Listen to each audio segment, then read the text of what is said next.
Assalamualaikum warahmatullahi wabarakatuh. Kami dari kelompok Kerajaan Banten yang beranggotakan Anindya Syifa Wibowo, absen 5, Azalia Gelisalina, absen 6, Naila Nurul Fitri, absen 23, Rahmadina Aulia Nelson, absen 26, Syafia Hanaya Putri, absen 30, dan Fiandra Hairani Ardian, absen 34. Kami akan menyampaikan hasil diskusi tentang latar belakang yang akan disampaikan oleh Syifa, sistem pemerintahan yaitu ekonomi dan politik yang akan disampaikan oleh Fiandra dan Naila, kemudian sosial budaya yang akan disampaikan oleh Rahmadina, dan raja-raja yang akan disampaikan oleh Azalia. Yang terakhir adalah peninggalan yang bertahan sampai sekarang yang akan disampaikan oleh Syafia. Latar belakang. Kesultanan Banten adalah sebuah kerajaan Islam yang pernah berdiri di Tatar Pasundan, Provinsi Banten, Indonesia. Berawal sekitar tahun 1526, Kesultanan Cirebon dan Kesultanan Demak memperluas pengaruhnya ke kawasan pesisir barat Pulau Jawa. Kemudian menaklukkan beberapa kawasan pelabuhan dan menjadikannya sebagai pangkalan militer serta kawasan perdagangan sebagai antisipasi terrealisasinya perjanjian antara Kerajaan Sunda dan Portugis tahun 1522 Masehi.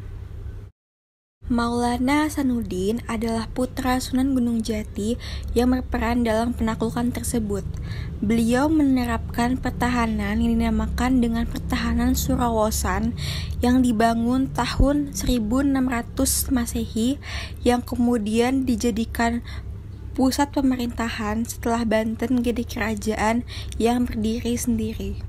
Pada tahun 1522 sampai 1570, Sultan Hasanuddin merupakan sultan pertama yang memerintahkan Banten.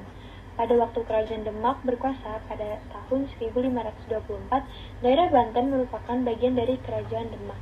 Namun, setelah Kerajaan Demak mengalami kemunduran, Banten akhirnya melepaskan diri dari pengaruh kekuasaan Demak. Kemudian, pada tahun 1511, Malaka jatuh ke tangan Portugis yang menyebabkan perdagangan Muslim memindahkan jalur perdagangannya ke Selat Sunda. Pada masa pemerintahan Sultan Hasanuddin, Kerajaan Banten berkembang menjadi pusat perdagangan.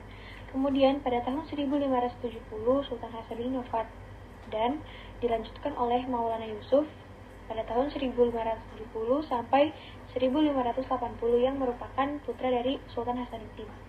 Di bawah kekuasaan Maulana Yusuf, Kerajaan Banten pada tahun 1579 berhasil menaklukkan dan menguasai Kerajaan Pajajaran.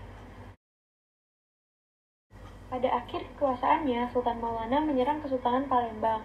Dalam usaha menaklukkan Palembang, Sultan Maulana tewas dan putranya naik tahta, yaitu Sultan Ageng Tirtayasa pada tahun 1651 sampai 1682 yang menjadikan Kerajaan Banten mencapai puncak kejayaannya. Perekonomian Kerajaan Islam Banten. Kerajaan Banten menjadi bandar perdagangan dan pusat penyebaran Islam di bawah pemerintahan Sultan Ageng Tirtayasa. Hal tersebut disebabkan oleh beberapa faktor, yaitu 1. Letaknya strategis dalam lalu lintas perdagangan. 2.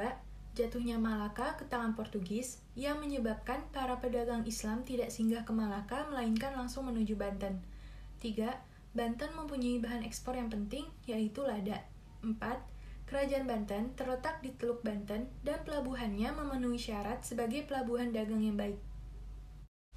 Banten yang maju perekonomiannya mulai dikunjungi pedagang-pedagang seperti dari Arab, Gujarat, Persia, Turki, Cina, dan sebagainya.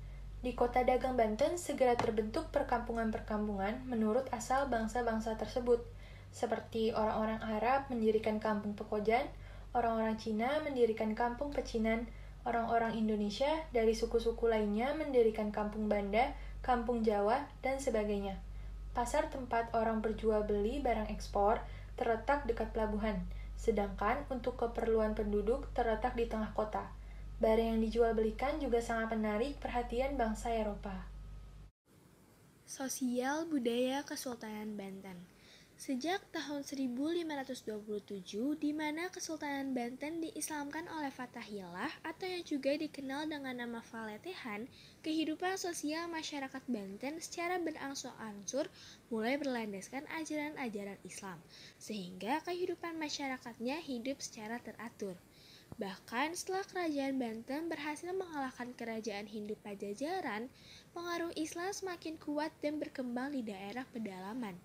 Pendukung kerajaan Pajajaran dan mereka yang tidak mau menganut agama Islam menyingkir ke daerah pedalaman, yakni ke daerah Banten Selatan yang dikenal sebagai suku Paduy. Kepercayaan mereka disebut Pasundan Kawitan, yang artinya Pasundan yang pertama.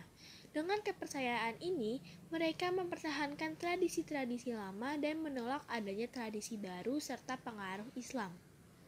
Menurut catatan sejarah Banten, Sultan Banten termasuk keturunan Nabi Muhammad SAW, sehingga agama Islam benar-benar menjadi pedoman hidup rakyat.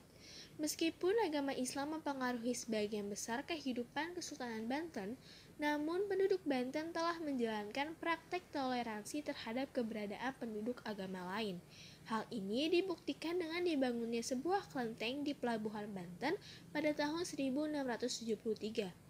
Kehidupan masyarakat Banten yang berkecimpung dalam dunia pelayaran, perdagangan, serta pertanian mengakibatkan masyarakat Banten berjiwa bebas dan bersifat terbuka karena mereka ini bergaul dengan pedagang-pedagang lain dari berbagai bangsa. Kehidupan sosial masyarakat Banten semasa Sultan Ageng Tirtayasa, yaitu sultan yang membawa kejayaan pada Kesultanan Banten, cukup baik dan semakin meningkat dengan pesat. Karena pada saat itu Sultan Ageng Tirtayasa sangat memperhatikan kehidupan serta kesejahteraan rakyatnya. Salah satu usaha yang ditempuh oleh Sultan Ageng Tirtayasa adalah menerapkan sistem perdagangan bebas dan mengusir VOC dari Batavia. Namun kemudian keadaan menjadi berubah merosot tajam dan turun drastis ketika Sultan Ageng Tirtayasa meninggal dan kehidupan masyarakat banyak dicampuri Belanda.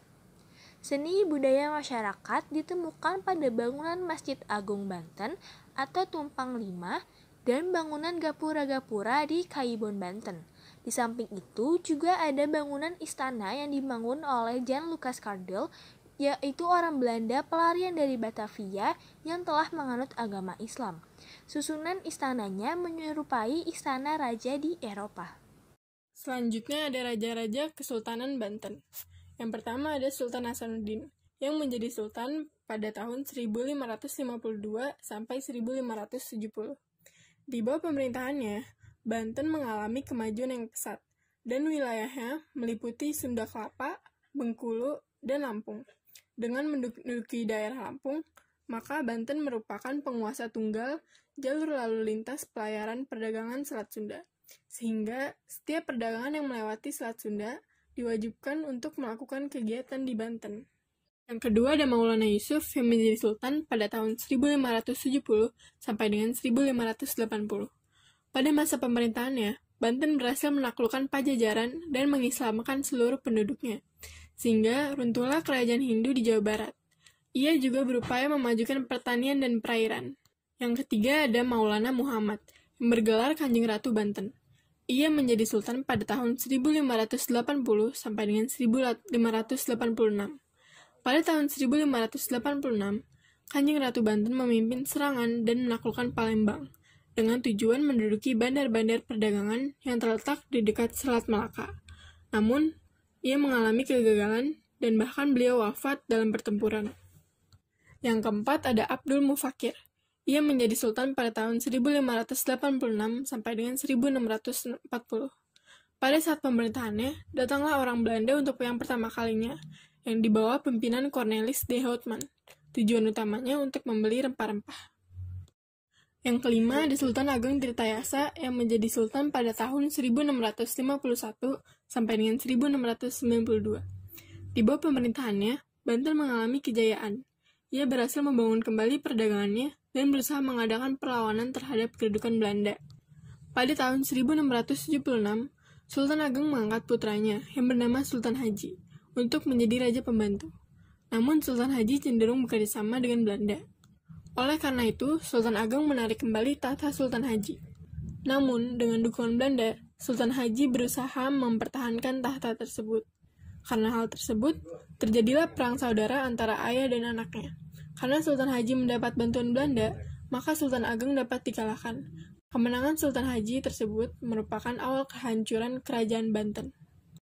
Peninggalan budaya yang masih bertahan hingga sekarang. 1. Benteng Spilwich merupakan salah satu peninggalan Kerajaan Banten yang dibangun pada tahun 1683. Kedua, Masjid Agung Banten. Dikenali dari bentuk menaranya yang mirip dengan sebuah bangunan mercusuar. Masjid ini dibangun oleh Sultan Maulana Hasanuddin. Ketiga, Vihara Avalokitesvara, tempat beribadah orang muda pada masa itu. Keempat, Meriam Kiamuk, dikenal juga dengan panggilan Ki Jimat. Hal tersebut merupakan hadiah Sultan Trenggono kepada Sunan Gunung Jati. Kelima, Kerkhof, sebuah tempat untuk bersemayam bagi orang-orang Eropa yang sudah meninggal. Keenam, Danau Tasikardi, merupakan sumber mata air utama untuk keluarga kerajaan yang tinggal di istana, sekaligus dijadikan sebagai saluran irigasi untuk sawah para penduduk Kerajaan Banten. Kesimpulannya adalah Kerajaan Islam Banten merupakan salah satu kerajaan Islam yang berada di Pasundan, Provinsi Banten, Indonesia. Bentuk dari kerajaan ini adalah kesultanan, di mana sultan memegang kekuasaan tinggi dalam sistem pemerintahannya. Kerajaan Islam Banten merupakan bandar perdagangan dan penyebaran Islam pada masa itu. Keadaan sosialnya bisa dikatakan cukup baik, karena sultan memastikan kesejahteraan seluruh rakyatnya. Peninggalan dari kerajaan Islam Banten seperti masjid, vihara, meriam, benteng, dan masih banyak lagi. Sekian presentasi dari kelompok kami, kurang lebihnya mohon maaf. Wassalamualaikum warahmatullahi wabarakatuh.